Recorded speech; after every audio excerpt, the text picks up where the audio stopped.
This week's podcast is proudly sponsored by the Philips OLED Plus 935 TV, a new flagship OLED TV that combines the new AI Plus P5 processor with sound by Bowers & Wilkins to once again push the boundaries for outright picture and sound quality in a premium TV. To find out more, visit philips.com/OLED Plus.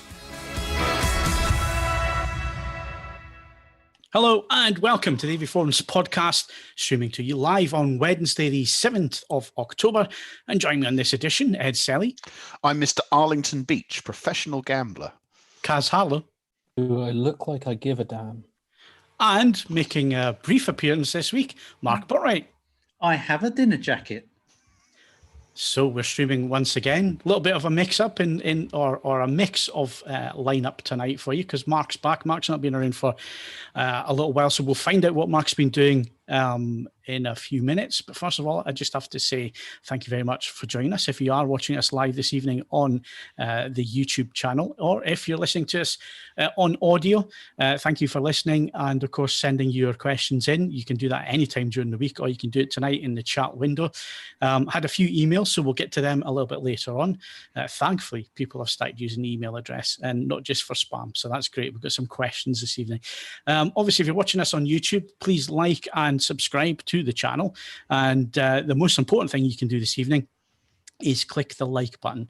By clicking the like button, it makes sure that the video is found by the YouTube search engines, and it can bring more people in to the podcast and for them to join our community here at AVForums. And of course, if you want to support us and you appreciate the forums and the editorial content, our videos, and of course these podcasts, then you can do that by making a donation. You can join our Patreon at patreon.com/AVForums. You can automatically support us for £3 a month. So head over there and sign up. Or if you want to ask us a question tonight, the best way of getting your question answered, because it pops up on screen and we're drawn to it, is to make a donation of any size you like to streamlabs.com/AVForums. And like I say, that's a perfect way to get to the team and get us to answer your questions. And of course, the support that you do give us, it helps growing AVForums, improving the site speed and features. And we've got some new features coming up. We'll probably tell you about those next week, but we've got some software updates coming for Zen 4 and so on. So some exciting stuff coming up there. So yeah, thank you very much for your support. It is appreciated. And we will keep reminding you that throughout the podcast. So we're done with the housekeeping. So Mark's back on the podcast. Hello, Mark. All right. So what you've been doing with yourself then? A lot of decorating. Brick wall behind. Yeah, that's good. That was rendered fireplace, and yeah, that was good fun. I've found out how to install a lintel when you realise that there isn't one. You do it quickly, apparently. Right, okay. That sounds terrifying. No, it's not. The trick is don't Google things too much. Is this like what when you Google what's wrong with me? Why have I got an ache in my knee? And you're going to die. Yeah. There'll be kind of 100 people saying your house will fall down, and then one kind of relaxed brickie saying it'll probably be fine. But yeah, other than that, I found a nice gas pipe that went up the side of the fireplace as well, and yeah, that trying to find out where that went was also very interesting. Squirreling under floorboards. All right. So was that to building regs or not? I'm assuming not. You know what? That was the old, I think, Edwardian, where they used to have the old gas lamps on the outside of coal gas as well. So. Yeah. But yeah, other than that, yeah, playing about with hydrochloric acid brick cleaner and just general good fun. So is the end in sight? I mean, are you largely done, or are we still got much to do? No, there's a lot more to do. Oh, a lot more. This is technically only the second room being done properly, but I'm not very quick at doing these things. You might have noticed from my timekeeping as for when I turn up for these podcasts. Well, but I mean, you say that, Mark. I've been in here 21 years, and yeah, I haven't done anything that I'm supposed to have done so far. So, well, you figure it's not going anywhere.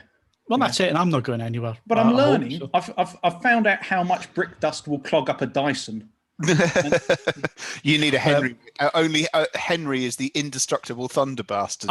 I have killed a Dyson doing exactly that. Yeah, I've clogged all the filters and everything in it. Yeah. And it turns out it's not much. So yeah, I might be going over to Henry next. Let's face it, every car valeter, the length and breadth of the UK, cannot be wrong. They are the way forward. I was going to go with a Henry, but then I just thought, if I killed it, I'd feel somewhat more guilty than the faceless Dyson somehow. I agree, but the thing is that you can't. I mean, when I've mentioned in the past, I went to a boarding school, and we were issued Henrys in the boarding house, and the abuse. I mean, you'd suck up other people's homework, pints of squash just to see what would happen, other people's ties, socks. I don't remember ever killing one. And they are the Toyota Hilux of the vacuum cleaner world. They're incredible. So I put my money where my mouth is. I'm not saying anything that at the moment I bought this house, I bought a Henry. It's fantastic. And also the cord is so long, I can plug it in downstairs, and my house is sufficiently small. I can do both upstairs and downstairs from the same plug, which saves me minutes a year. And of course, the other vacuums are available. Just have to say that. Yeah, but none of them have got a smiley face on them, though, do they? Nope. You wouldn't have been doing any of your classes, though, Mark, with lockdown and so on? No, gutted. I was all set to do like making stained glass, panels, that kind of thing. Oh, that sounds interesting. Yeah, I really wanted to come up. I saw a really cool one which someone did for their toilet, which was a stained glass toilet, and that kind of thing. And I wanted to do bespoke ones, and for the front door and that kind of thing. But yeah, that's all gone tits up now. So that's why I made that mask that you saw, Ed. You could have volunteered as a COVID marshal and used your Krav Maga skills to keep people from wandering the streets after when they should have gone in. I do get tempted when I see someone in a shop, and you just think, maybe this is how dictators start. Yeah, I know that one. Well, I don't, because I don't know the art, but the fury, the righteous fury. I feel that. So yeah. NFL's back, Mark. I'm glad I've got somebody on the podcast I can talk to about the NFL, because it's we're only into week 4 and already cracking games. Been cracking really games. Interesting. Yeah, but a bit sad to see that BBC's lost having the 2 shows. Yeah, that is a bit of a shame. I mean, obviously I've got Sky. I cannot stand the UK presenting team on Sky, but they only do the first game. If you watch the second or third game, it's just the US commentators. I'd much rather sit and watch the US stuff than Sky's team. They're not as good as what's in it. What do you call him? Oh, his name's gone right in my head. Mark. What, on the NFL show? Yeah. OC and Jason Bell. OC and JC Bell. Yeah. Yeah, it's unfortunate. It's one of those things where it's got popular, and then kind of Sky have hoovered up everything now, and they're trying to kind of cram a lot more things like the locker room in and stuff like that, and it's not quite the same. But no, it's great to have sports back, but it still feels very surreal. Yeah, it does. I mean, obviously over there you get some crowds in. I think the quarter capacity in some of the stadiums, some of them are empty, so it is a bit strange that way. But yeah, I also noticed that Channel 5 are doing Monday Night Football, so they've got some coverage. I haven't watched it because I watch everything on Sky, and then obviously the highlights are on YouTube as well, so I catch up that way. But great to have you back on the podcast, Mark. We're going to talk gaming and new consoles and stuff a little bit later on. So, Kaz, what you been up to this week? I've been working 30-hour days, so I haven't really had a particularly pleasant week. But I did have the pleasure of watching Adam Sandler's latest Netflix movie today. That sounds like a real out of the frying pan. We're gonna say that didn't turn the week around. But I have been making these with my son, which I know it's reversed. But it's a 650S, McLaren. Nice. No, it's reversed for you. That was correct for us. That's a 650S, so it looks very smart. Are those giant top trumps? They are at the moment, but I'm going to... You've done very well not to colour outside the lines there, Kaz. Oh, no. He did it, and then I cut around it so that all over the page made it look like perfectly coloured, because I'm not anal about it. So, and all of the letters he wrote with me writing underneath them, so he knew exactly what to write. He did insist that the Lamborghini was the fastest car in the world, so we had to tweak the numbers a bit. But we're going to make them really big. I actually had a poster on my wall when I was probably your son's age of that exact car. Well, It's a gorgeous car. I seem to remember that they were issued. It was compulsory. Probably was. It's a gorgeous car, but we're going to do a whole set. We're going to do 30 of them, and then we're going to shrink them, laminate them, and give them as Christmas presents. Obviously, to families. So you've got to have a Shelby GT500 in there then.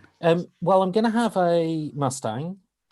I'm going to have a GC40, and I'm going to have 911 and maybe a 356. The 356 is a lovely car, but it's going to get absolutely hammered unless you can is, find. No, but you see, this is the trick. Look, I have vintage here, and so for vintage, the McLaren gets a 6, but the Lamborghini gets a 50. Oh, But right, I see. right. 6 You've will got get like 100. arbitrary values and scoring system. No. It's how old it is. The Lamborghini. Oh no, is so old. yes, it is. So the 356 will nail it on vintage. So I agree with you. It's going to lose on all the other points, but it's still got a trick one. That's the key, to just have one trick. Anyway, enough about Top Trumps. I've been enjoying that to escape from work. Good. And Sandler didn't provide me with that escape. Damn you. He doesn't. Yeah, I've been watching lots of movies. You'll be glad to hear. Nice. What do you I've been watch? catch up. Well, I've caught up now with all of the Marvel movies up to Endgame. So I've watched them all now, and in the correct order. Blimey. Obviously, on Disney Plus, you don't get the Spider-Mans, but I've seen them already, so I know. I know those movies. I've seen them, so that's it. I've done them all now. The last one I needed to watch that I hadn't seen was Ant-Man and the Wasp. And the Wasp, yeah. So that was they're quite entertaining movies, actually. I wasn't expecting much out of those, and actually quite entertaining. So I've been doing that. I'm going to watch Onward probably tomorrow. I noticed that had landed on Disney Plus, so I like a bit of Pixar, so I'm going to watch that. And then I'm going to catch up with some stuff that I haven't watched before. So I'm actually using the cinema. Obviously, I have to use the cinema room at the minute because I've got two AVR and a processor in at the minute getting reviewed. So been making a lot of use of that. I've also been watching Big Jet TV today. Lots of dirty flaps of the planes because obviously they're not getting maintained properly at the minute. So it's quite entertaining watching that. There's A380 back at Heathrow today, so it's nice to see the big jets actually getting back into use. But it's all still cargo based at the minute. So I've been watching a little bit of that and basically working, lots of work. Lots and lots of work. You'll notice I've got rid of the 48-inch. So I've now got a nice big 60-incher again. So that's back in the room. Proper TV watching and soundbar there. And I've got 2 Samsungs turning up next week. So I've been trying to make use of the cinema room because obviously the boxes will be filling the room once they arrive. Matt Dawson, you nearly caught me there. I'm not going to say right again. You'd be drunk. You'd be drunk in no time. What have you been up to, Ed? Well, I had my hair cut, which was, I hadn't noticed. To be done. No, it needs to be done. I don't, have it, down to the wood, but it's tidied up. What do you mean had your hair cut? Surely, global pandemic's perfect time to try doing it yourself. No. I completely agree that if you cohabit, it's worth a go, and if you are single length all the way over your head, or indeed wet shaving your head, that's still really difficult. I do a number one. I did it twice on my own this year. It's getting the back. That's the thing. So you've got to place a mirror at the back, and then stand in front of a mirror, and then move your head and try and get difficult. But I thought I'd support my local business. Got that sorted. My new laptop still hasn't arrived, which is annoying because I'm keen to start messing about with that, which would be nice. I went down to Hampshire. Can I ask why you got 32 gig of RAM? Why not? Okay, good enough answer, I suppose. Well, no, the answer is I found a promo code that worked on the site that was £2 less than the cost of going from 16 to 32 gigs of RAM. So I thought, well, okay. nuts. Well, And also, it hopefully covers me for 4 years of whatever happens. And and let's face it, Chrome will still find a way to use all 32 of those gigs, so it's fine. I've also been doing some work for you and some other people. I went down to Hampshire this weekend, which was damp but very pleasant. It was my father's birthday earlier in the week, and we just went down to see he was all fine. And yeah, that is largely what I've been up to. It's my son's birthday this Friday. He's 7, which seems scarcely comprehensible. I have bought him a significant gift, but I thought I'd buy a fun gift, and I use the word in inverted commas because he's still obsessed with the Titanic. So I found on Amazon there's the sort of Lego but not Lego stuff on Amazon, and it was a Titanic with an iceberg. I thought, that looks really cool. And he's still obsessed with Titanic, so I bought it because it was £22, and I didn't realize it did say it was smaller than normal Lego, and I thought, that's fine, it's not going to integrate with anything else, we'll just build the Titanic. What I didn't realize is that absolutely tiny bits of Lego, and there's 1,600 pieces. So that's not going to be built for Friday. It's probably going to take as long to build that as it did the actual Titanic, but nevertheless, it's on That's micro Lego, is it? It's tiny. If you follow me on Twitter, I know some people do, there will probably be distressed updates over the weekend as I try and build this tiny 1,600 piece Titanic and not lose my proverbial. Do one of those fast motion videos of you building the whole thing. A time lapse, you mean? Yeah. I really hope there are only 1,599 pieces in that. Well, that I'm missing a piece. I then need to contact the exciting company who's written in nearly English on the box that if they are missing a piece, you can contact an address many thousands of miles away and they'll send it out to you. So yeah, I'm sure it'll be fine. So yeah, that's what I've been up to. That and making soup. As you know, I always make soup, so I made some more soup. Yeah, soup making season, isn't it? So I'm back to doing that, but I'm not going to bore you with it. What's your Twitter handle, just in case people want to follow you? EJ Selley. So exactly how my surname is spelt. Someone registered Ed Selley years ago and hasn't used it for donkey's years. So I am EJ Selley, which is relatively easy to find. No, mine's is nice and easy. It's Phil Hinton. Yeah. There you go. Boom. Right, I think that's us all caught up. So just have to do the current competitions cards. So what can we win? Let's have a look. You can win a copy of Duel on HMV exclusive Blu-ray Steelbook. I have actually entered this competition because I'll note that when going past your name. So I can't win. Yeah, that closes 30th of October. I should point out that's the Japanese Steelbook. So I had a big debate with Tom over this. It's a real niche market. These are the Japanese artwork steelbooks. So HMV are doing a complete Japanese poster range, and they're sticking them on steelbooks with Japanese characters and everything. I mean, it's unique. Let's put it that way. Win a copy of Jaws on HMV exclusive Japanese 4K steelbook, closes 6th of November. Win a copy of Eureka's Made in Hong Kong on Blu-ray, closes 25th of October. Win a copy of Finding the Way Back on Blu-ray, closes 25th as well. Whiplash on 4K Blu-ray closes 23rd of October, and the limited edition A Trip to the Moon Blu-ray box set, that's 16th of October. And the last one is The King of Staten Island, which closes 9th of October, a couple of days. All competitions are open to eligible AVForums members resident in the UK, and we have no previous winners because people just don't reply anymore. No. So I had to redraw a couple. Fair enough. Okay, so we'll have some winners next week then. Yeah. Okay, just us losers this week. That's it. Competition's all done. We'll be back in a sec with hardware.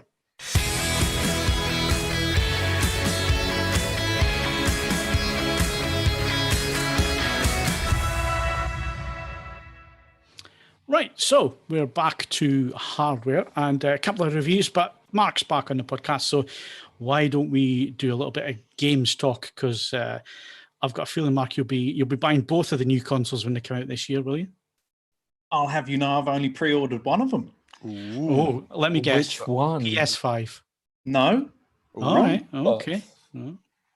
Well, to be honest, Sony have, I don't know, I wouldn't say dropped the ball, but they said pre-orders they'd give you plenty of time, and then they just seem to kind of drop all of a sudden, and that caught me out a touch. And then there's also the fact that, you know, games are going up £60 to £70, and all of a sudden Microsoft's kind of value proposition starts to look pretty decent with Game Pass. Yes. And then they announced that EA Play was coming to Game Pass. Now, I'm not a big kind of FIFA player or anything like that, but I'm getting an interest in American football, so I'd like to try one of the Madden titles. And all of a sudden, you know, it's amazing what a kind of global pandemic will do for you, to make you kind of look at the Netflix model and say, actually, I quite like the idea of just not owning this physical media and having it straight to my console.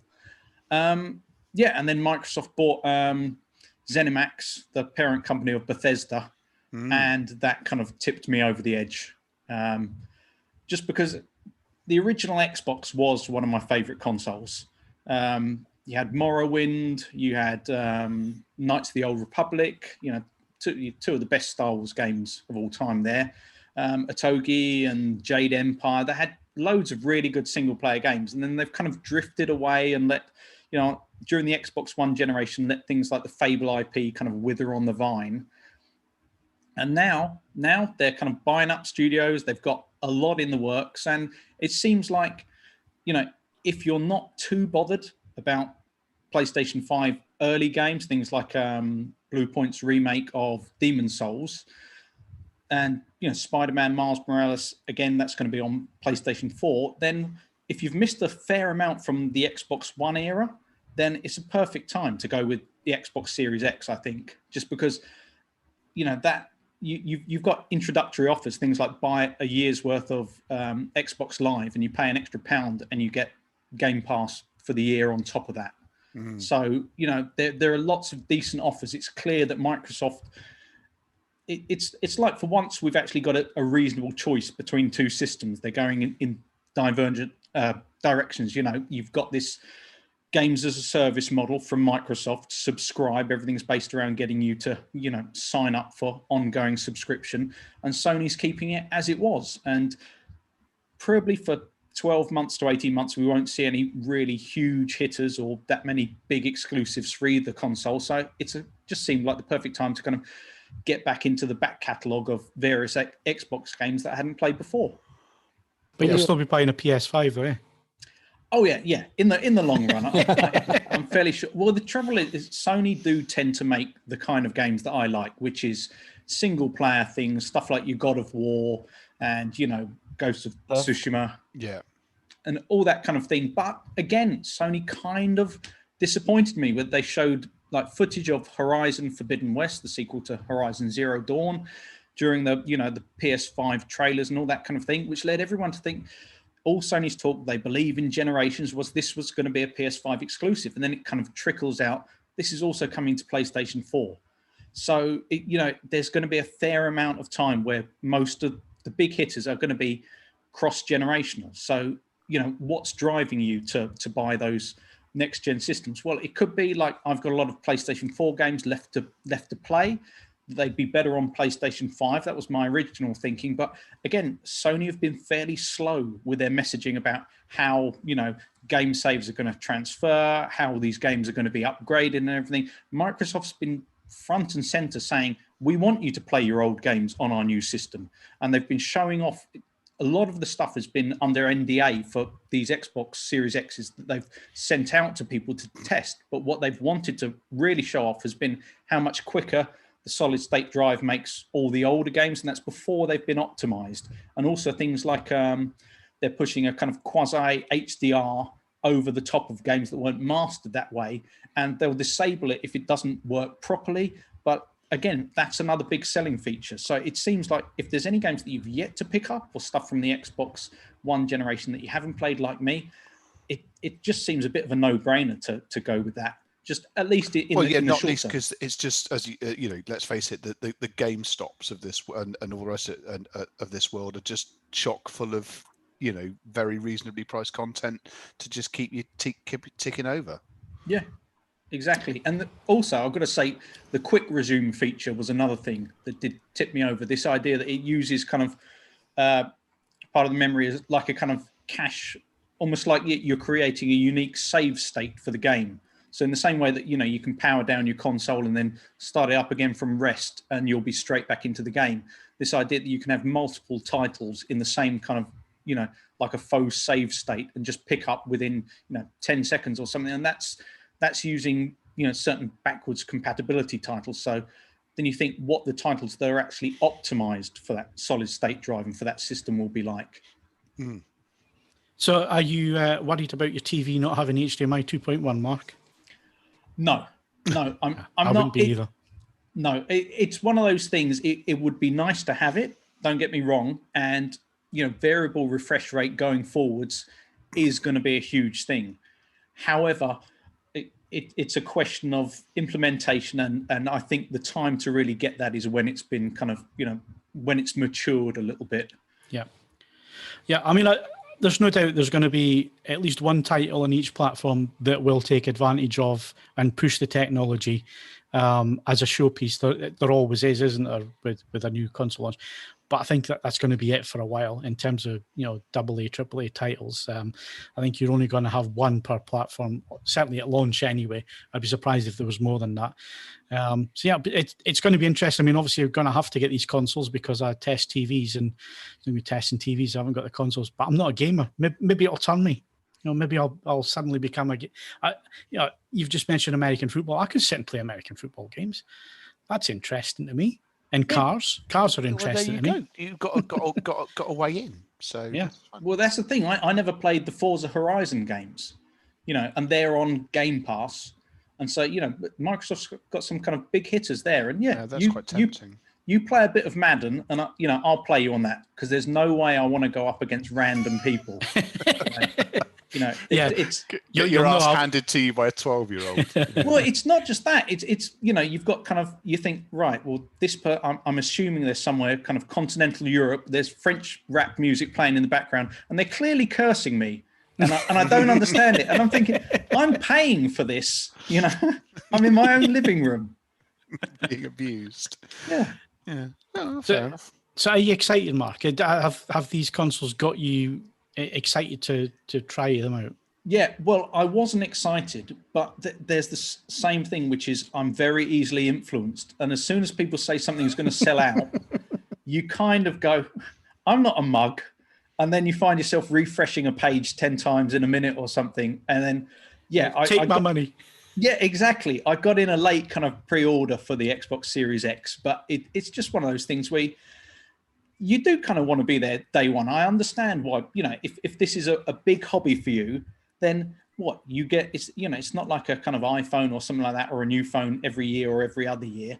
It's, it's coming along every 7 or 8 years now. So therefore, you want to be there day one. You want to be kind of even the little kind of teething troubles. And we are going to be, let's face it, we're paid beta testers. We're paying, beta testers. We're a lot of the features aren't going to be there mature day one. There was loads. I remember with the PlayStation 4, there was lots of functionality that was always kind of, a bit like Donald Trump's, it's 2 weeks away, and it was just rolling on continually.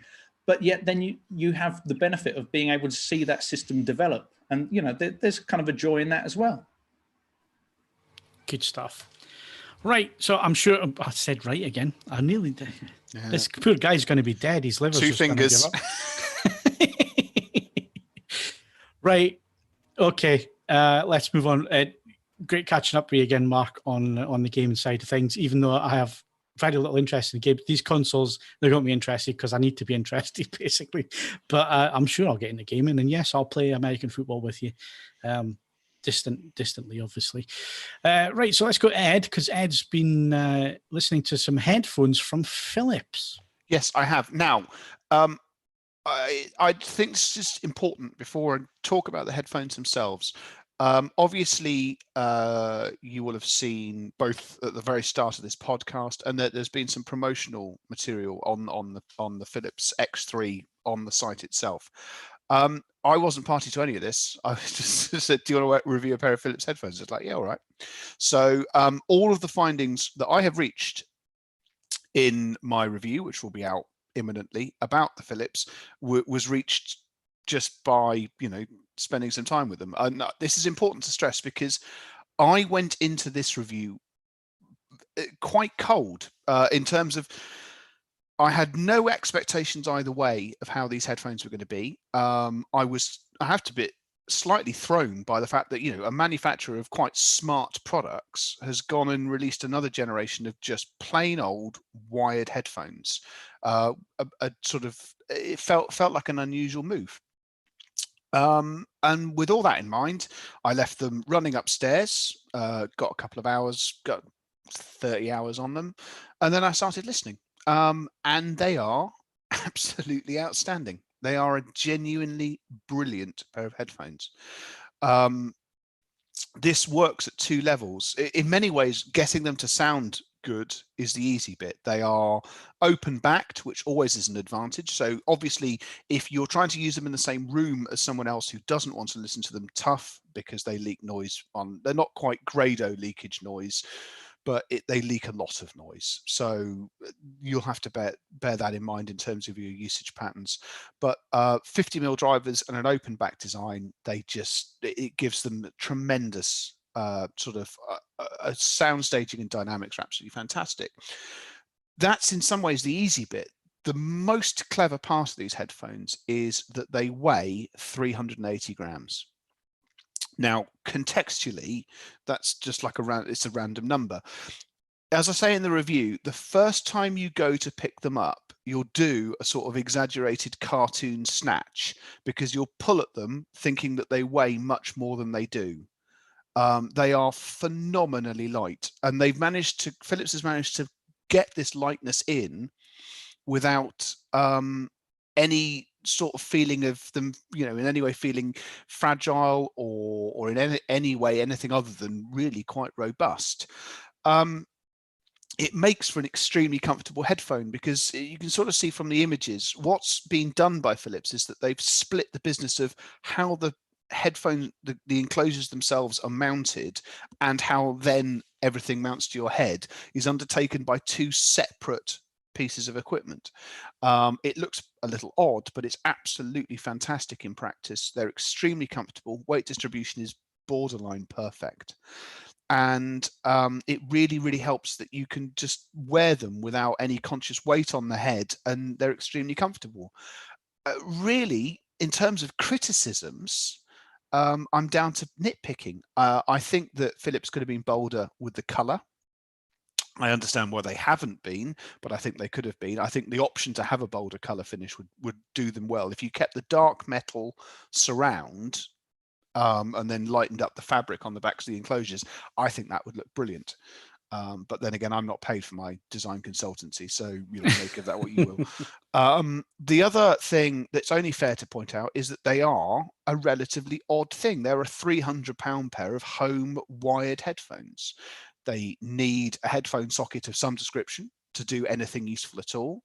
And as I say, you can't really use them out and about, because if you try to use them in a public place, I mean, remember when we had public places, I mean, it's a bit irrelevant at the moment, you'd be lynched because the amount of noise that you'd be leaking would be utterly unacceptable on a train or a bus or something like that. So they are very much designed for home use, but they are an outstanding product. I was blown away by just how astonishingly capable they are, but at the same time they're forgiving when you don't want to listen to pristine bits of music. They're exceptionally comfortable, very well made, and they're £300. I mean, it's not money you lose down the back of the sofa, but in the great concept of things, I don't think that they are entirely unreasonably priced.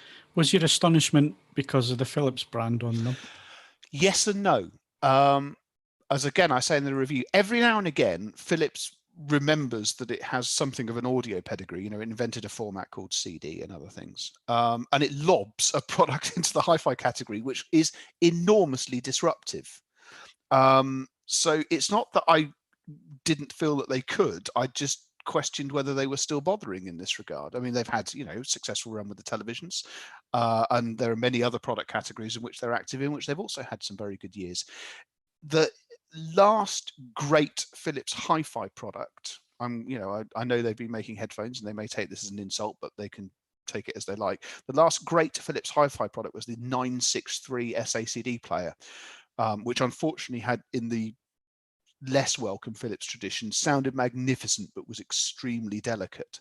And that was 15 years ago. This is the first great Philips hi-fi product since then. So you might forgive me my surprise at this suddenly coming in and doing what it does. I would like to qualify that I never spent any meaningful time with its predecessor, the X2, so I might be doing it a grave disservice there. But this is the first product I've tested from them that meets these criteria.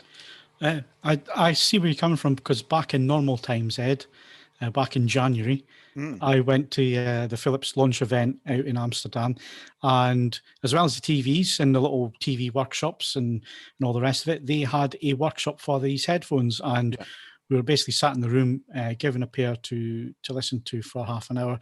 And I've got to say, I was drifting off because they're so light on the head. Yes. The sound quality is fantastic. And we were sat in leather recliners. So, of course, I'm reclining further and further and further back, and my eyes are closing further and further. So very relaxing, excellent sound quality. I was really surprised with them. And I don't think they're that expensive either, are they? They're about 300 quid. 300 quid. As I say, it's not inconsequentially expensive. And it's worth pointing out that £300 buys Nomad-style Bluetooth headphones that have noise cancelling and much greater scope for use on the move that will...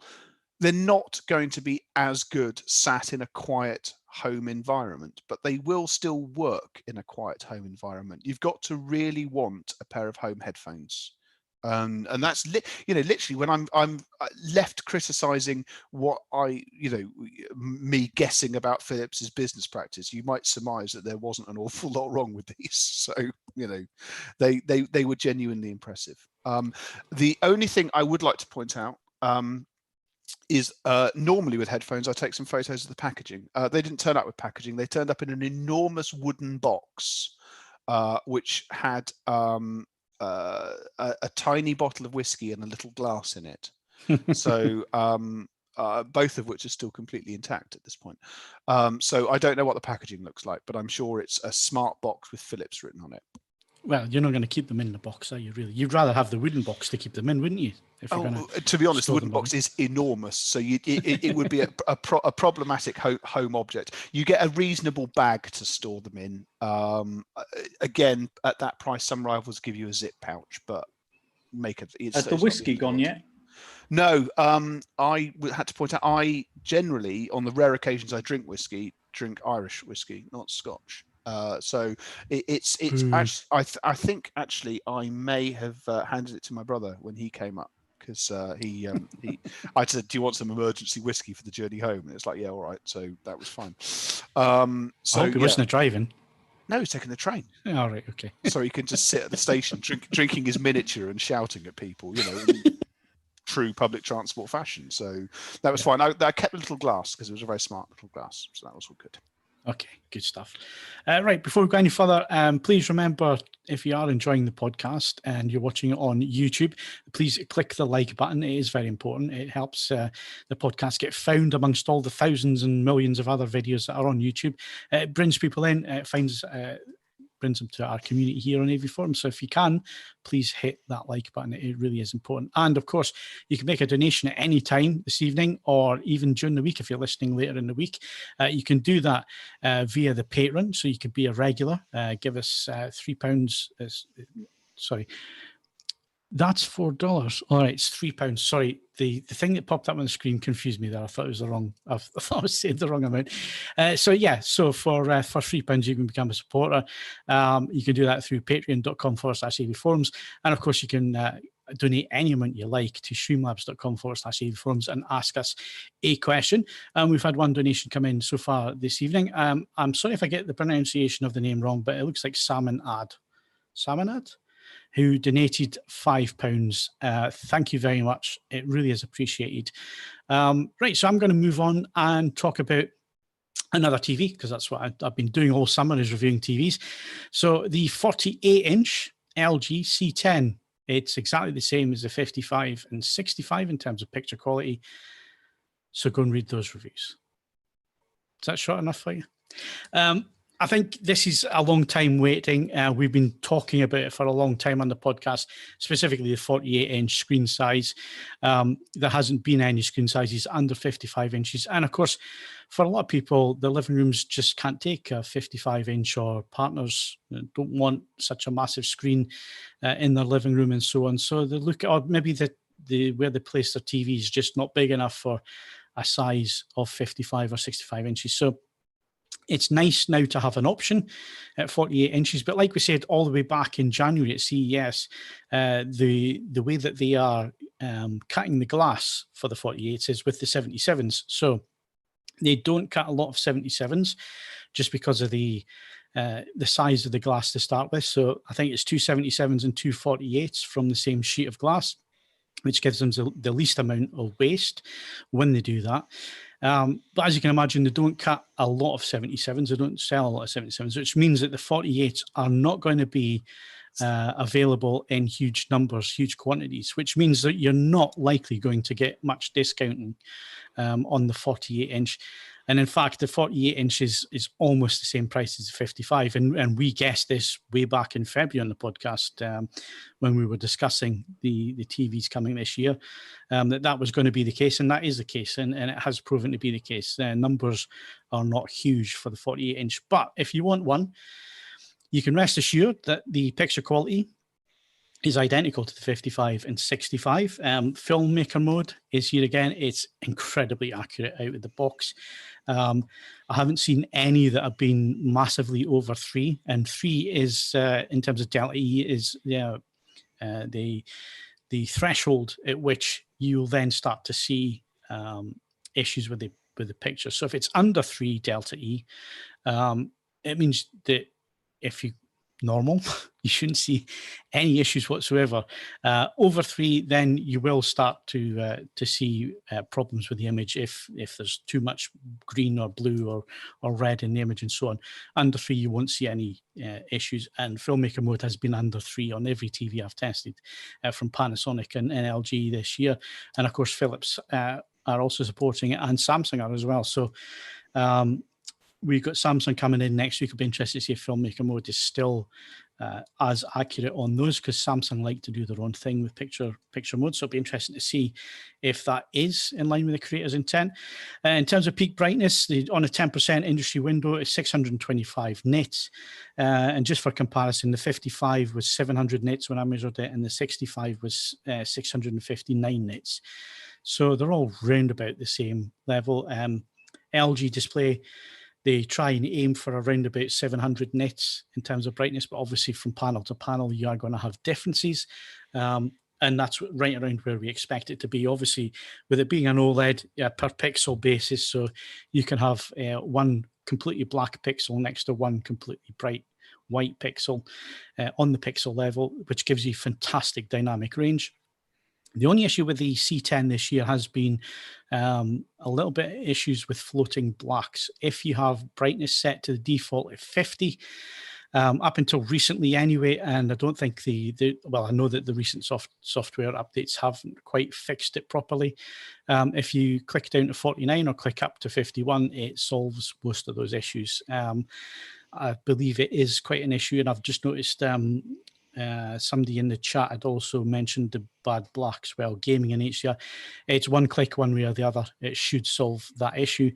LG are aware of it. They gave me some firmware to try out. There's firmware on this G10 that's behind me as well. It still has a little bit of black, floating blacks, and a little bit of black flashing and so on, with really bitrate starved material, or really tricky material like Stranger Things, when Eleven goes into when she's trying to find somebody and it's complete pitch black and she's walking on the water. You get some issues there with floating blacks, flashing, posterization, and so on. Right, so I think that's about as much as I need to say really on the 48. Like I say, it's identical to 55 and 65. So more of a general C10 platform question. How are they getting on replacing the UK streaming services?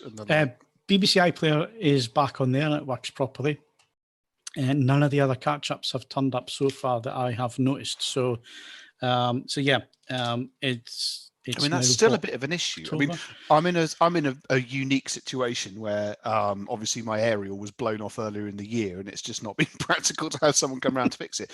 But I've been tremendously dependent on those on-demand services on the B7, and it would be a genuine pain in the proverbial to be without them. So, Well, if you're taking, your personal way of using those services and so on, from my point of view, I only ever use BBC iPlayer of the catch-up services.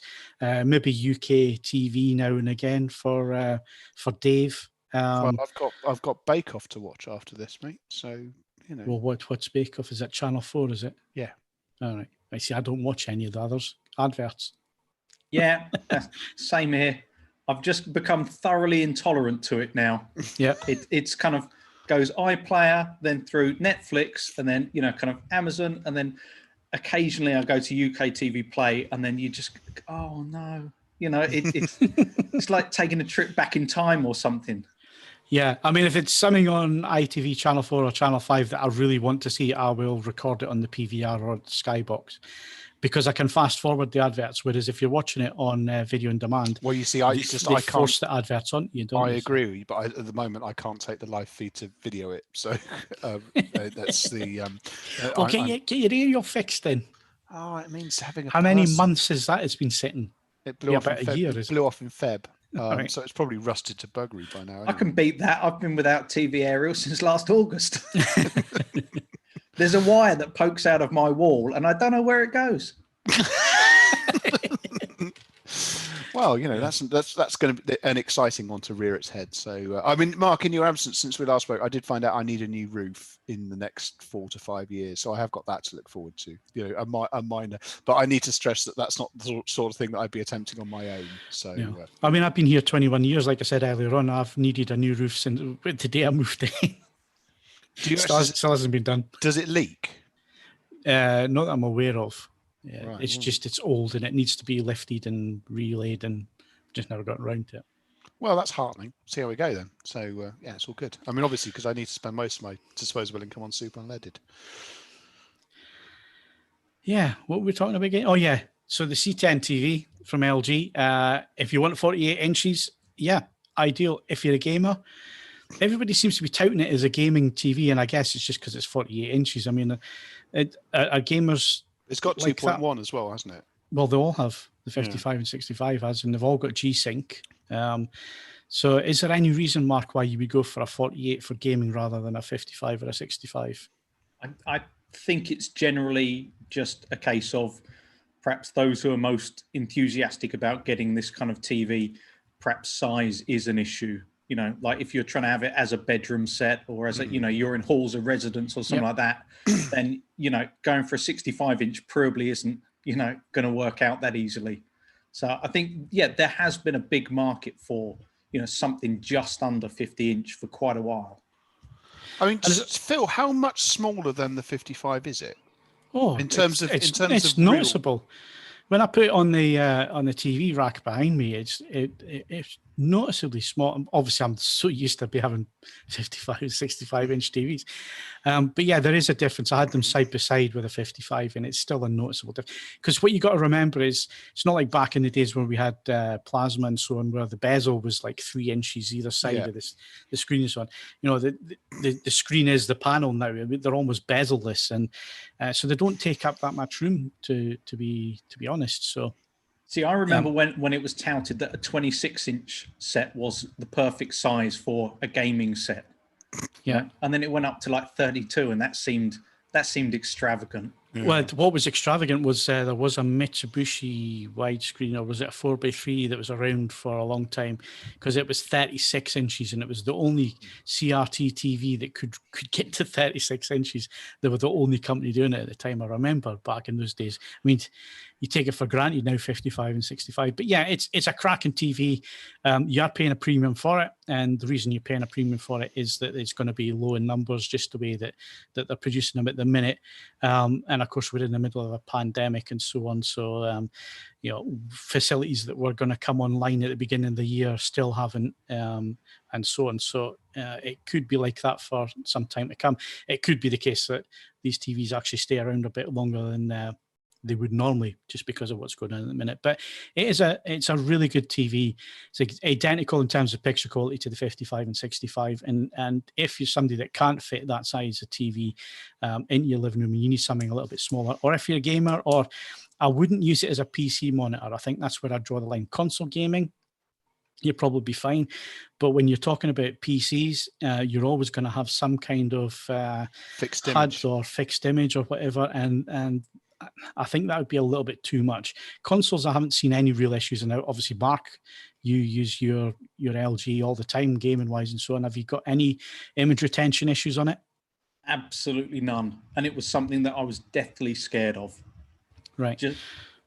Just coming from plasma, where I think people jumped the gun in saying that it was no longer an issue, and it patently was. And with this, I really don't mind leaving a kind of static image on screen and going off and just doing a little job, 20 minutes, half an hour. I come back to it and it's absolutely fine. Yeah. Right, so there we go. Let's do some Q&As. So we had a couple of emails that have come in, so we'll go to emails first of all. So we had one email from James. He said, manufacturers have TV models that are retailer exclusives. Is this anti-competitive? I don't know if it's anti-competitive, but the reason that they do it is, quite cynically, to stop price matching. So, John Lewis will have a version that's the 820, and Curry's will have a version that's the 930, and the main model that's out there will be the 800. So is this driven? Sorry, is this driven then from the retailer's end? Do they ask for it rather than the manufacturers? Because I've always wondered who started this. Yeah, it's a chicken and egg thing. Yeah, I think it's hard to pin down who actually started it, but I know manufacturers absolutely love it because it guarantees that their model is going to be carried by a retailer. So they are really at the end of the day, I mean, one of the problems that Philips have had recently is getting back into retailers, because when they relaunched under TP Vision and tried to push back into the major retailers, there were issues. There were issues getting them into the retailers, and we were reviewing the sets, and they were great TVs. But the one bit of feedback we kept getting on the forums was that I can't find them anywhere. So it's taken them about 3 or 4 years to get the sales reps in to sell the brand to these retailers and so on. So from that point of view, I can see why the manufacturers love it. It's guaranteed sales, a sales channel for them. And retailers love it because they get around the price matching issues and other issues where, you get a customer coming in saying, well, Joe Blogg's down the street selling it for 50 quid cheaper. Are you going to price match? They might still price match, but they have an out where they can say, well, actually, it's a different model. They say, no, that's the 305/B. That's got a different bezel. Yeah. I mean, there is an annoying thing that some manufacturers have been doing recently, and that's they will have the model number and then it'll be A67S at the end, and that means it's got the light grey stand, and then it'll be A7B something or other, and that means it's got the dark coloured stand. Yeah. And again, it's just confusing. And when you're looking at products and trying to compare products, you may think that they're completely different in terms of performance and so on. Well, it's just the same product, it's just got a different standard and so on. So, James, I hope that answers your questions. In terms of it being anti-competitive, we live in a capitalist society. They're going to have tricks, they're going to do things, they're going to try and get sales. So that's why it's done. Right, another email from Mark. Hi, Phil, guys. AVForums member, Big Tall Bristol here. So it's quite a long email, so I'm just going to quickly go through it. So he's got a dual purpose room. He wants to have a projector. However, he's going to have light coloured walls and ceiling, floor, etc. But he will have blackout blinds and curtains and some reasonable control of the light. He's currently got a white screen but it's seen better days, so he's looking at upgrading his screen. What he's asking is it worthwhile him going for a grey screen or an ambient light rejection screen to improve the contrast and performance? I would say that is your number one priority, is to pick the screen carefully in terms of performance in such a room. And I noticed that you said that you're going for something like the BenQ W2700. That will perform quite well in that room. What you've got to remember with ambient light rejection screens is the way that they work. So normally the material that reflects the light back into the room only works on one plane. So light that's coming down onto the screen bounces off the screen and doesn't reflect back to you. The only light that gets reflected back to you is the light from the projector hitting the screen and coming back.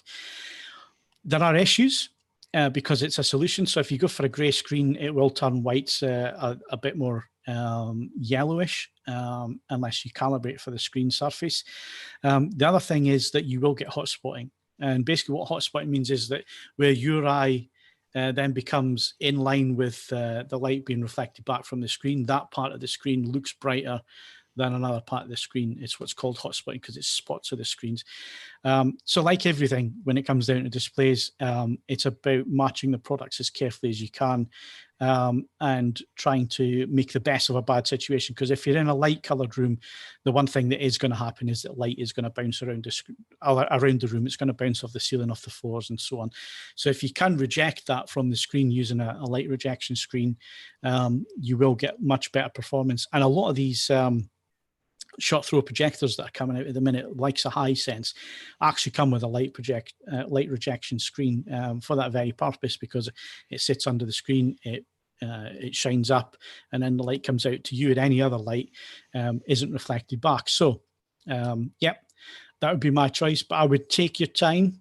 Read the forums, read the projector forums, see what other people in your situation have done on the forums, and ask questions and see what kind of advice you're getting back. But certainly, if it was me and those were the stipulations and I had to stick with having a light-coloured room like that, then that's the way I would go. I'd go with an ALR screen and a bright enough projector that's going to give me good performance, but also a good level of brightness.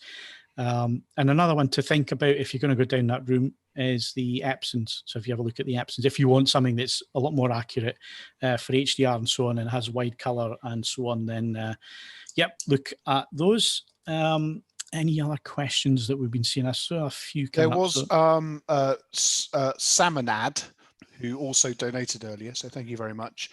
Do you believe there is much of a reason moving from 5.2.4 to 7.2.4? Now, yes. My answer first, before he wades in his giant room, in all of the rooms that I've had recently, no, because there's the speakers behind you would be so close as to be just ineffectual. So if your seated position is right up against a rear wall, I'd be reticent about it. But then if it's not, and you actually have space behind you, then those extra two channels make a huge difference. They do. And that's exactly the answer I would give as well. It's all down to your room and your layout. But if you can get speakers behind you, absolutely do that, because what you want to do first of all is get the horizontal plane fixed. So you want your front, your sides, and your back surrounds. Then think about heights. So rather than have 4 speakers, if you're short on amplification, I'd get rid of 2 of those height speakers and put them behind you, because if you get the horizontal plane fixed, and that's obviously if you've got the room behind you, get that fixed first, then move on to height speakers, and you'll find that that's a better way of approaching it. 5.1 systems always for me felt like they were lacking something at the back. It's always why I use dipoles or tripoles at the side to try and get more sound to the rear and bounce it off the rear walls. There's just something missing with 5.1 and 7.1. So I would always go 7.1. And in your case, if you're lacking amplification, get rid of 2 of the height and get them behind you. Right. I keep saying right. This guy's going to be dead now. Just a quick question. Will I be indulging in the Ultravox Vienna 40th on Friday? Not immediately, no. But that's because with my son's birthday, I've had an expensive month. But it's not to say never, never. I'm sure I will at some point, because it's a magnificent thing. There you are. Just trying to see if there's anything else. I think we have actually. Yeah, I mean, obviously, there's this unsettling thing of watching people in the comments answering each other's questions. I mean, frankly, this isn't on, especially when they're all giving the right answers as well. So, and commendable maths from Richard Sim on actually informing me about the screen size percentage differences between. I'll tell you what, Ed. As we were discussing that, he was getting those. He either knows it off by heart or he's very, very quick with his maths. The Russell Crowe in A Beautiful Mind. Is Paul Bettany sat on the sofa next to you? Right, I think that's everything. I did see one in Martin Gillespie, he was asking about the Denon 110. The review sample has landed with Steve, so we should have some insights next week or maybe even the week after. We do have a sample in, and Steve's looking at that because I'm still too busy with TVs. Excellent. That's the question and answer done. We'll be back in a sec to do software.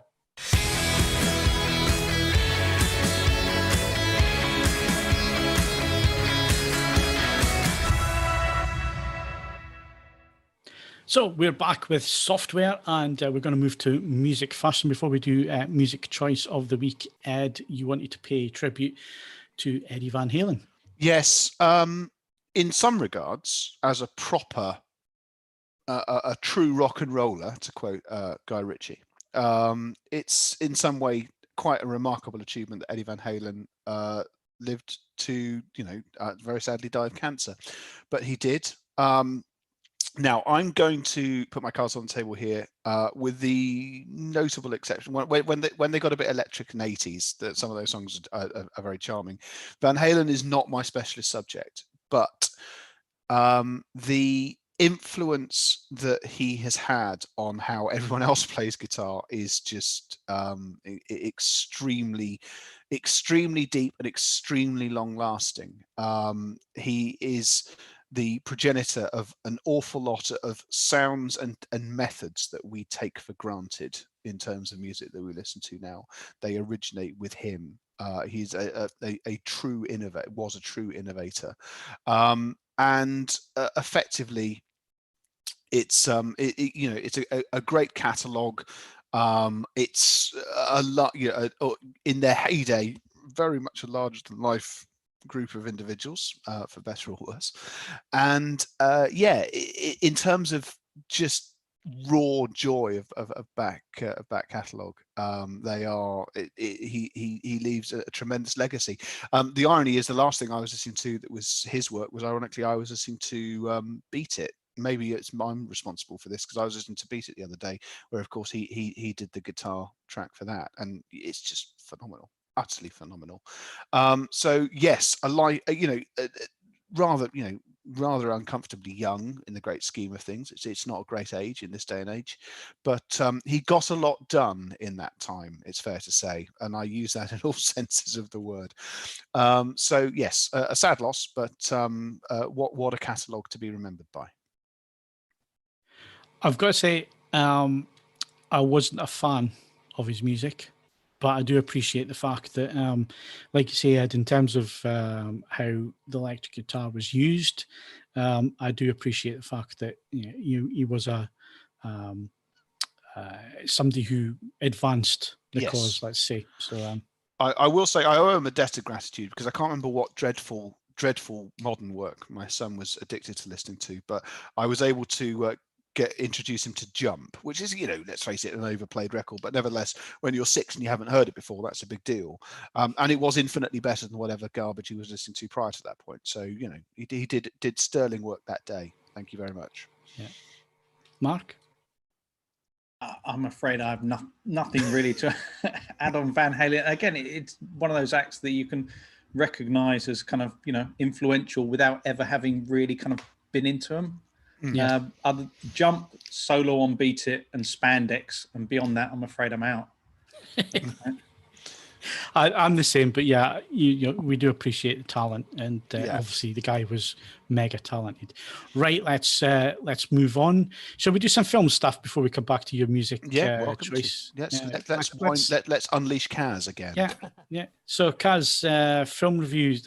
It says film review not film reviews, but you're going to do 3 of them. So on you go. Well, I was just going to mention the other 2 really. Rocks is an indie drama that came to the cinemas and, well, what's left of them, and then magically appeared on Netflix. So I thought I'd cover that.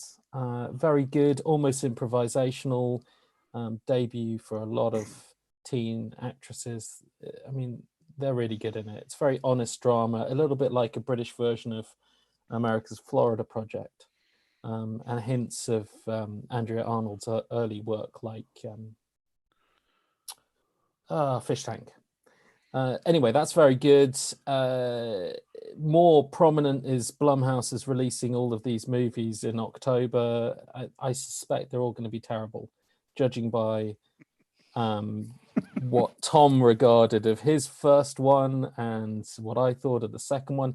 It's a really odd profile, and it reminds me a bit of when they used to release action packs of DVDs, and they'd stick like 4 movies that no one would actually ever buy individually in a really cheap box set to kind of tempt you to maybe think that the, you know, quantity over quality will succeed.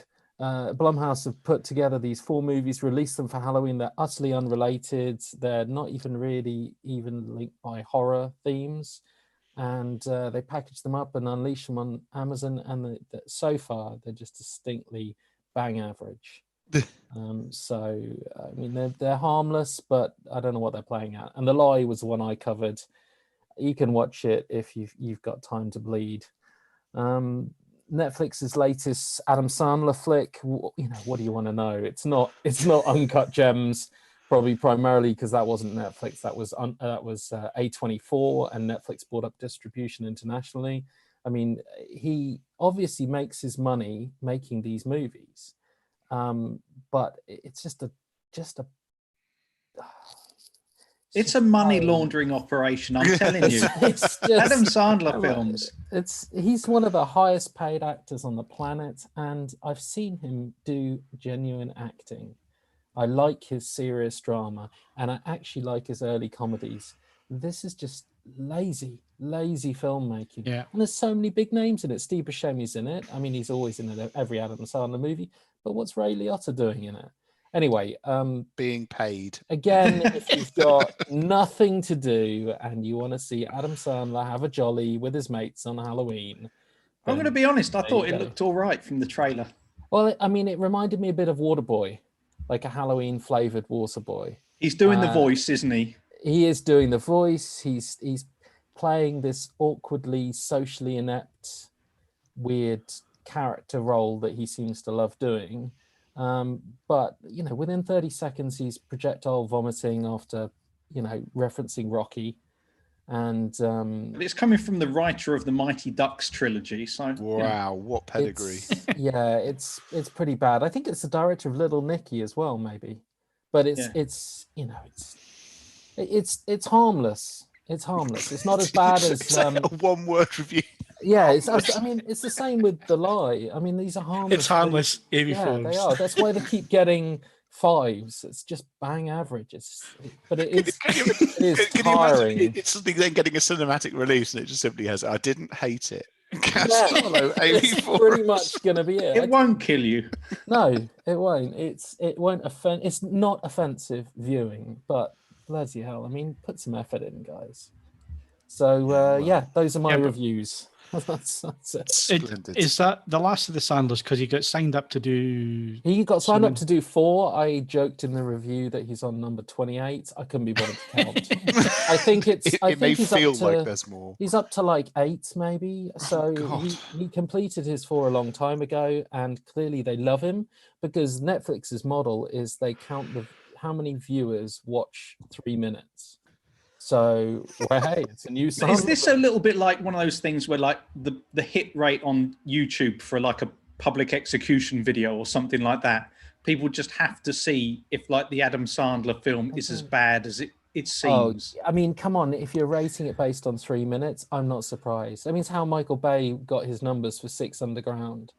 You know, they do it on 3 minutes. I keep saying, judge I mean, that that's against the number of horrifying. people who make it to the end. That's And horrifying that's your because real. I watched 3 minutes of the last days of American Crime. There you go. There you go. Top hitter for Netflix. And thanks to you, we'll get a second one, the second to last days of American Crime. So You, Or the you would day think after.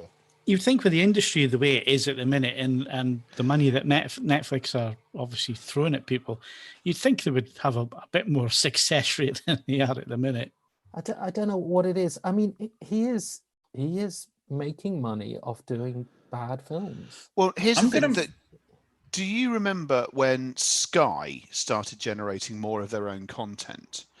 And I mean, they had stuff like they had an exclusive from Harry Enfield, who has since admitted that it was late. It was far from his best work. It was lazy work, but he knew they couldn't really kick back because there wasn't a reserve of other stuff to do, and they were finding their feet in terms of what would work and what wouldn't. And obviously, fast forward however many years, and they're producing excellent content of their own. Do you think there's just the opening nerves about what you can and pushing back to people who are big names and going, actually that's crap and we'd quite like you to do that again, and just being unwilling to say that?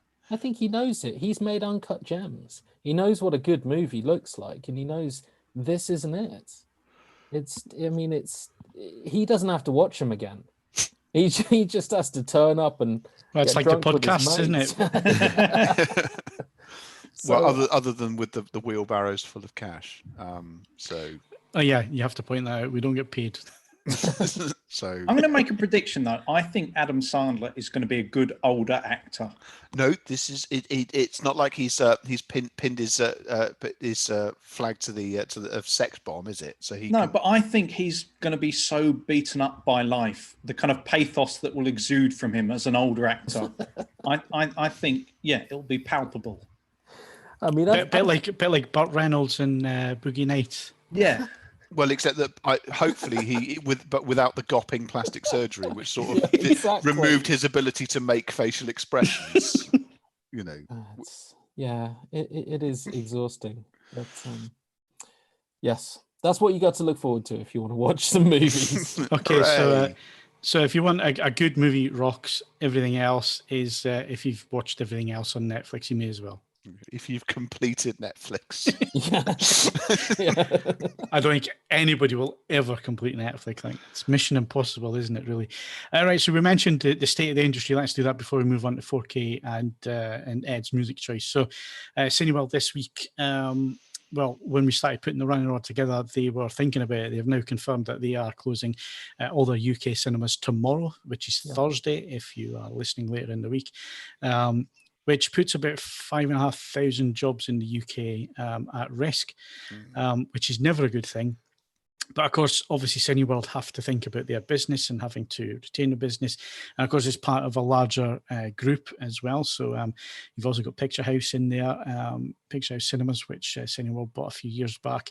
And of course, Cineworld are owned by a much larger group in the US, which is also closing its cinemas because of the pandemic at the minute. And the Cineworld were pointing to the fact that Bond was removed or moved to 2021, and that they didn't feel that the roster of films that was still available for the year were going to attract enough people in to make their operations worthwhile. And I guess if you look at it, Ed, from a business point of view, it's utterly logical. solely from a business point of view, they have to do it. They have to. Otherwise, they ain't going to be around. I'm not wandering in there to buy some refreshments. Let's be honest about this. Their modus operandi is to show films. The film industry has decided, in a haphazard way, but eventually pretty much universally, that there's now nothing doing until 2021. So there's nothing for them to do. And the number, and with respect to the Toms of this world, that who will go along to see something, being shown on the big screen that they've seen before, there's just not enough of them. So it can't be done. So they've got to do something. I mean, obviously,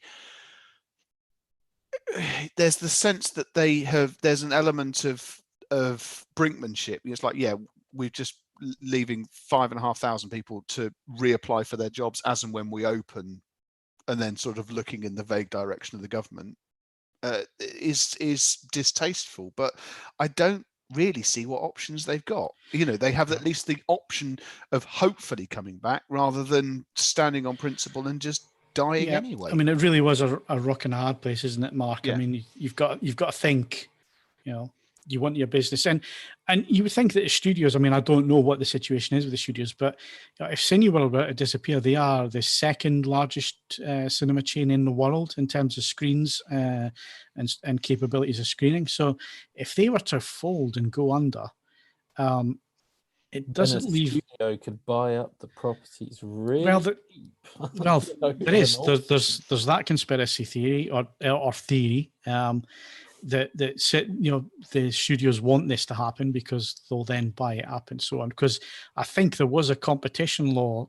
Correct me if I'm wrong. I am talking from memory. Yeah, here, it's changed. but I think there was a competition law law that has changed. That means that studios could buy or certainly have investments in cinema chains. Yeah, it was earlier this year, and it's just changed. So I agree with you. I don't think it's a conspiracy that they want to do that.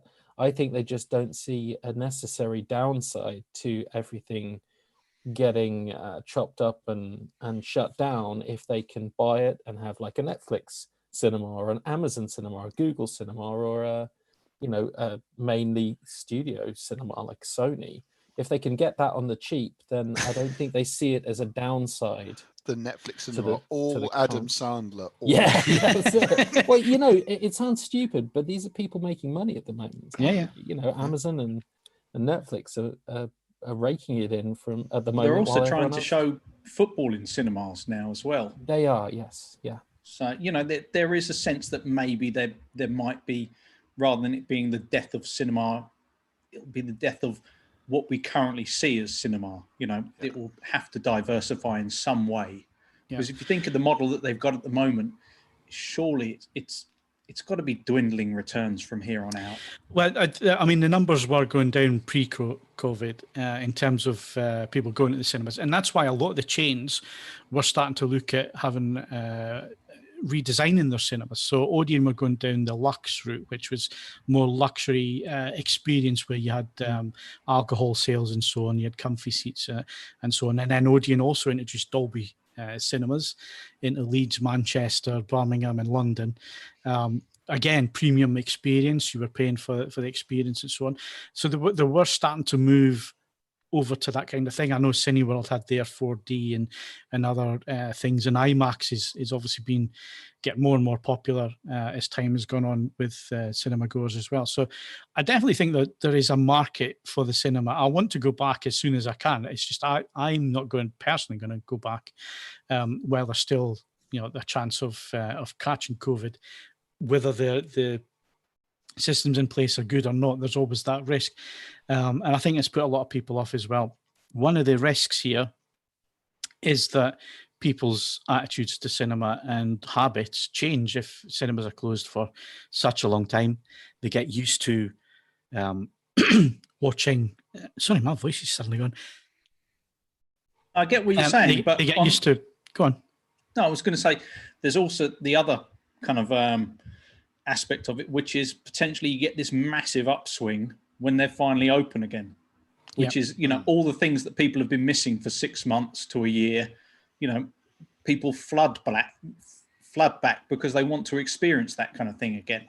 The trouble is that when that's going to happen, it's going to be when people are absolutely 100% certain that they're safe doing so, because that's what they thought might happen when they opened Tenet. They hoped that people would turn up in their droves. But there are too many rules and too much uncertainty at the moment. However safe they make it, it's the thought that it might not be safe. The slight risk there, whatever you apportion that risk, that is fatal to it.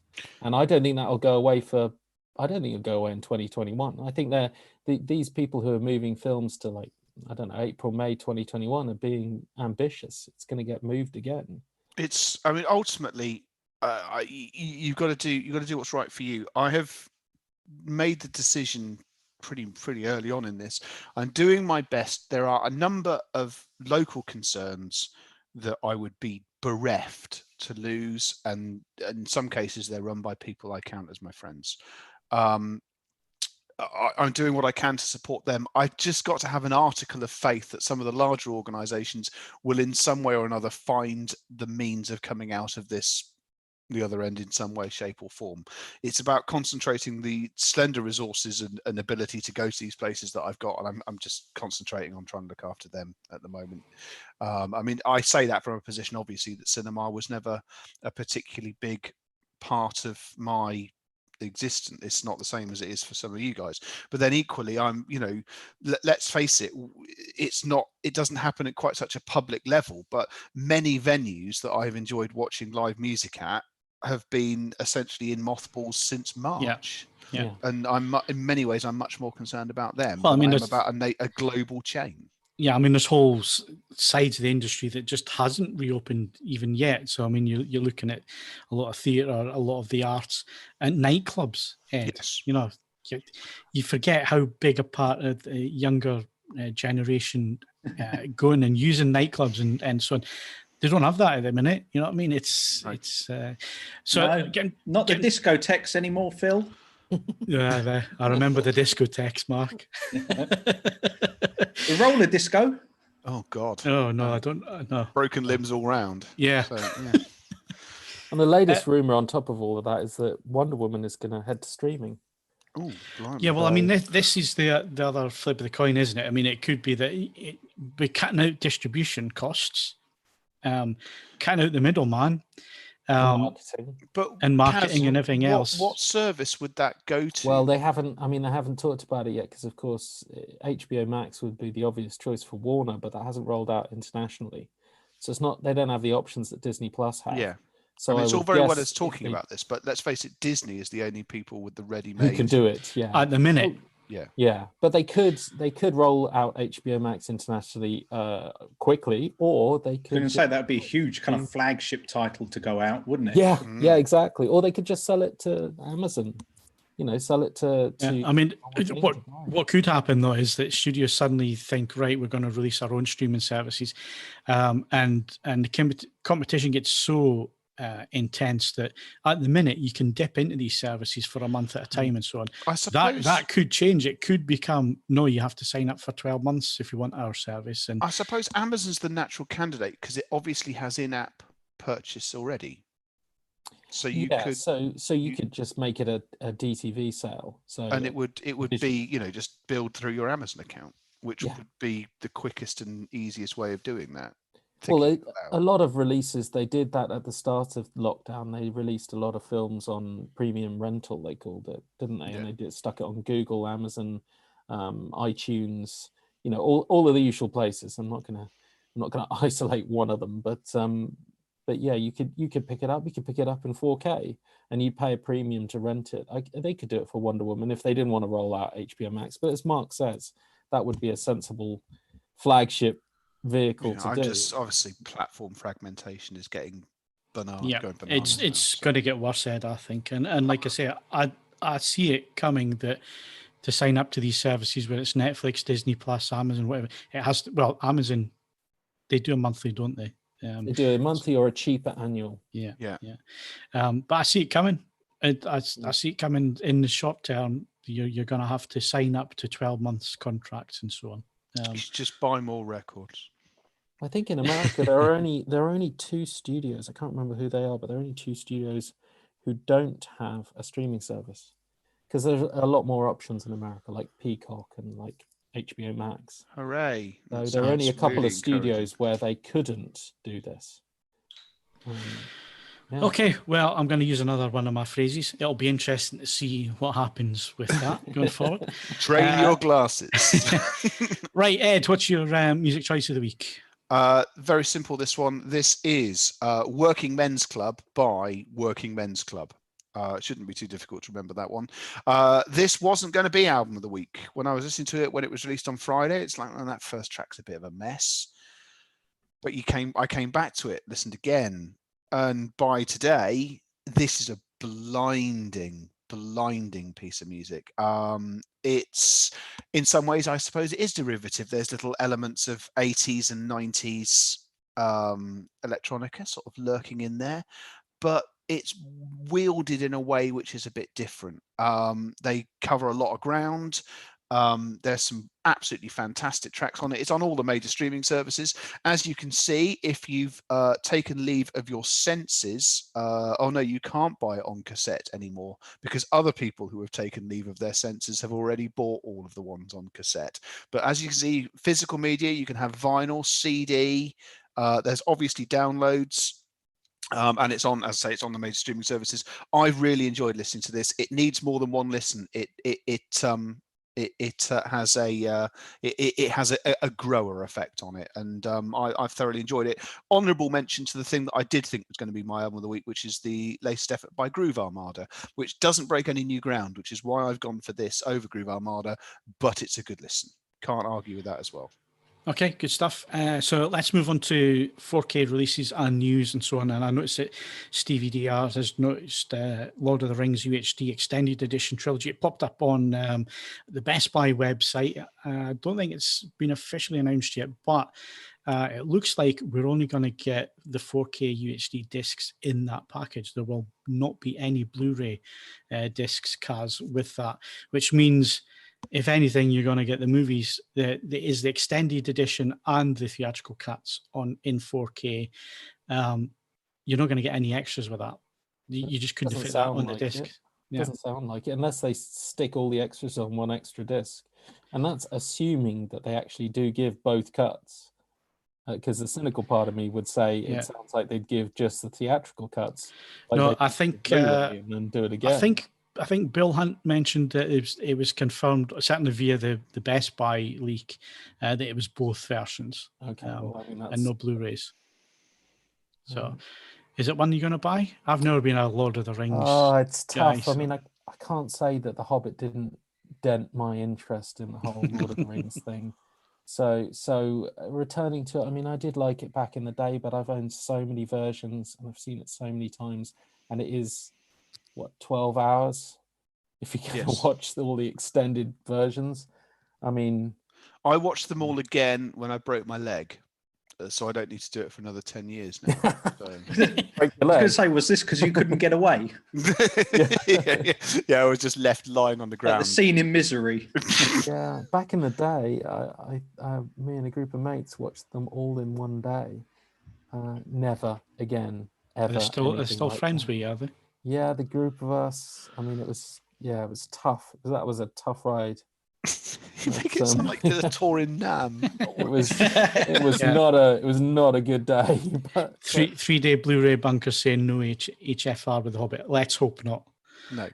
That was a terrible experience watching that at the cinema in high frame rate. Right. Other releases coming. I noticed Basic Instincts in there. I adore that film. I think it is just a slice of the time it was made. It was fantastic. I haven't seen it in so many years, so it could well have not dated very well. But I thought at the time, I mean, the soundtrack, I can still hear the soundtrack in my head. It was just one of those films that you know you've hit gold because it's parodied so much in the years following, especially the scene where she crosses her legs. Yes. They never quite accomplished something that was that blend of different genres and ideas ever again. I mean, they tried so many times. They tried it with things like Sliver and that Madonna film, Body of Evidence. They tried it so many times, but Basic Instinct was actually pretty good. Yeah. And they never managed to accomplish that again. It just ended up trashy after that. Yeah. It was because of the cars. You know, Michael Douglas was driving a Fox Body Mustang, and then he had the two Lotuses. There you go. Which actually, thanks to the magic of cinema, worked. Yes. Yeah. What else is coming, Kaz? Well, that's coming from Studio Canal, who are always very reliable. But interestingly, there's a whole bunch of titles being released in Europe by Studio Canal, but not in the UK because of rights issues. So we're getting things like Serpico and 3 Days of the Condor and I believe American Werewolf in London. Although, I think that those are the three. But I mean, they're coming in the next couple of months. and apparently there's a rights issue which is preventing them coming here. But we'll see what happens with that next year. But I'm very interested in all of them, and I don't really know what the holdup is. In Studio Canal, you know you're going to get Dolby Vision. They're going to go above and beyond and do a decent job. So I'm a little bit surprised that we're not seeing those. I recently picked up the German release of the Fallen trilogy. I'm not going to talk about that again, but you know that wasn't by Studio Canal, so let's not go there. And in December we're getting a bunch of Eddie Murphy, Beverly Hills Cop, and Coming to America on 4K, and Cruise's Collateral, Michael Mann film. I think that's the first Michael Mann 4K. I'd love to see Heat in 4K. And Blade, just the first Blade, but again, I think that's, you know, desperate for some HDR. So yeah, I mean, there's a lot of new titles being announced and coming out, but it's interesting that there's some division with territories now. You'd think of all the times, now would be the time when you start. Do you remember that we aren't going to be grouped automatically with Europe more and more because of self-inflicted decisions? I know what you're saying, but I guess what I mean is that 4K has no region restrictions. So if I want to pick up 3 Days of the Condor on a Studio Canal disc from Germany, then there is nothing to player-wise that's ever going to cause me any issue. And it will be the exact same disc that they'd release here. So they're only losing out on money. I can't now hear 3 Days of the Condor without thinking of the Simpsons episode 3 Days of the Condo. It's so it stamped into my mind. That's all I can actually think of. I don't think I've actually seen the Condor one. I have seen the Simpsons episode many times. So yeah, just a random aside there. That's funny how our brains work. Yeah. Right. Well, I think that just about wraps it up tonight. I think we've covered everything that we need to cover. I've also been keeping an eye on the chat, and there's no more questions that have come in on there. I'm just checking to check that Matt is still alive. Yeah, he's been drinking non-alcoholic Heineken, so yeah, he's still alive, playing his drinking game. He probably desperately needs a wee, though. Yeah, he's probably been for umpteen wees. The number of times I said right this evening. But anyway, there you go. Podcast competition, Kaz. Sure. It's another Sony box set. You can have Greed and Beautiful Day in the Neighbourhood here, two utterly related films. I should have jumped them under Blumhouse's banner. Which of these is a biopic is your question. This is the question you can use to answer the competition. I haven't checked. Assuming some people have already had a crack at it. Yeah, it's worth having a look. I might actually have a look and see how many people have got this question right.